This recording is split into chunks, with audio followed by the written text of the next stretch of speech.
All right, everybody. I'm going to take you down the high intensity journal journey here. So what I do is, this is the chest, shoulder, and tricep workout.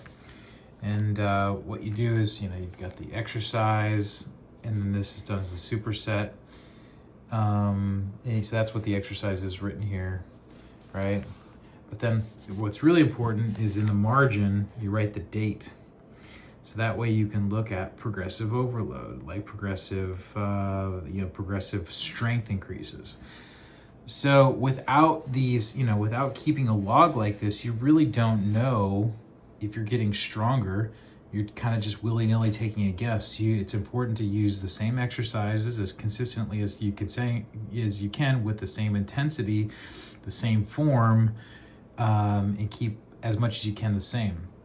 So those are just, there's always going to be some variations that you just don't have control of. But if you can keep it consistent, that's ideal. So check this out. So the first exercise for chest is the pec deck, the machine, supersetted right into a chest press machine. Those are both machines at Planet Fitness.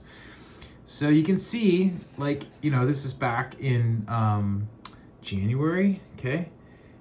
January 6th. But interesting, look at the frequency with, I'm training chest, shoulder, and triceps, every 3 weeks? I mean, this is pretty crazy. I took a little bit of a layoff in the middle there. That's why that duration, I guess every 2 weeks, maybe 20 days or something like that is the frequency. So again, Arthur Jones, high intensity, low volume, and low frequency. So this is definitely low frequency. So here we go back to January, and it's kind of cool. I was doing 190 for 6.5 reps, get that extra half rep. 190 for 7. And then, then I probably had a small variation in the machine. I couldn't get to 190, so I did use 187.5 and actually went down a rep. Hard to say what was going on there.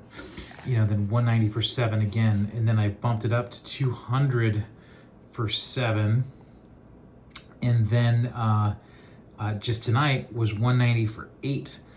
But then you can really see in the chest press, the variations that, I keep hitting these tough sticking points, 1 rep, 3 reps. And so tonight I used 100 pounds and was able to get 5 reps.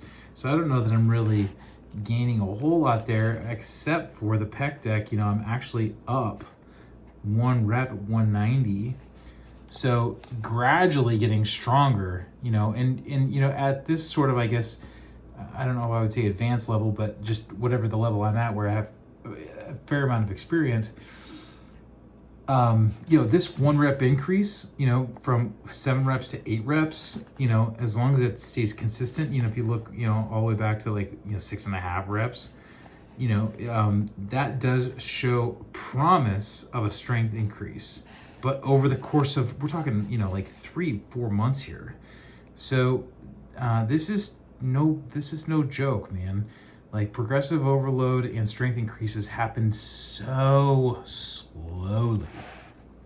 Then this is a dumbbell. This is a pec fly with a dumbbell, immediately into incline press with a dumbbell.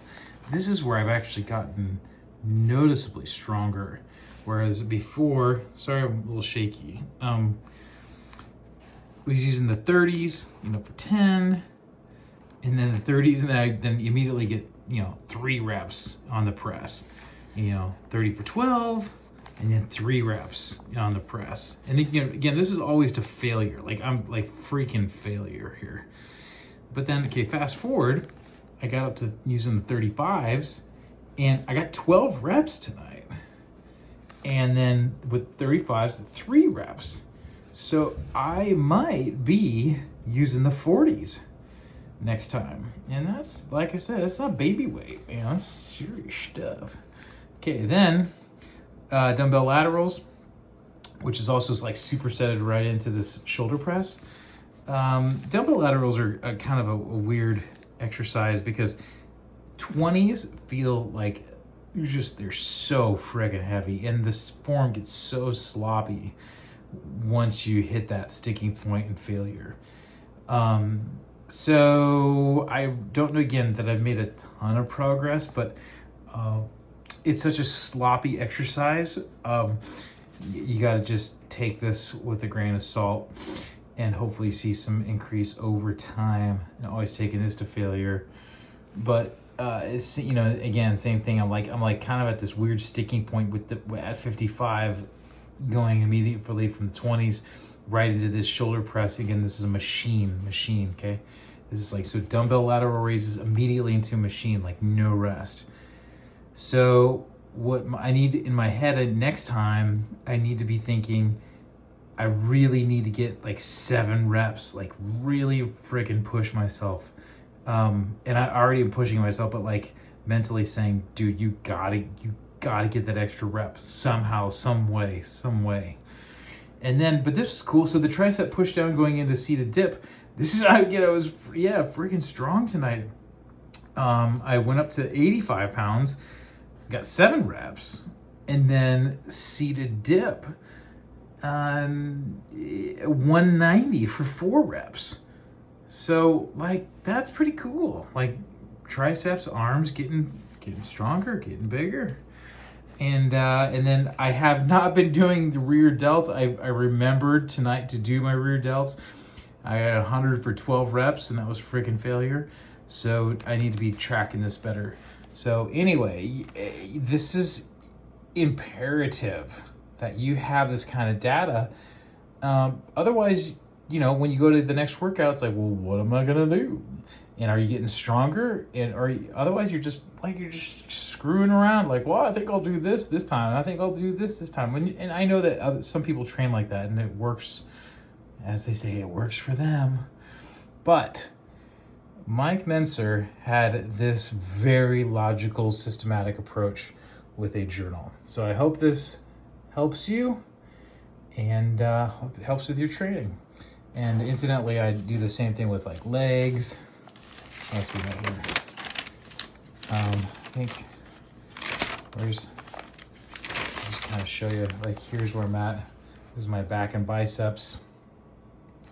And I think I got legs back further. So anyway, more to come there. Okay, there you go.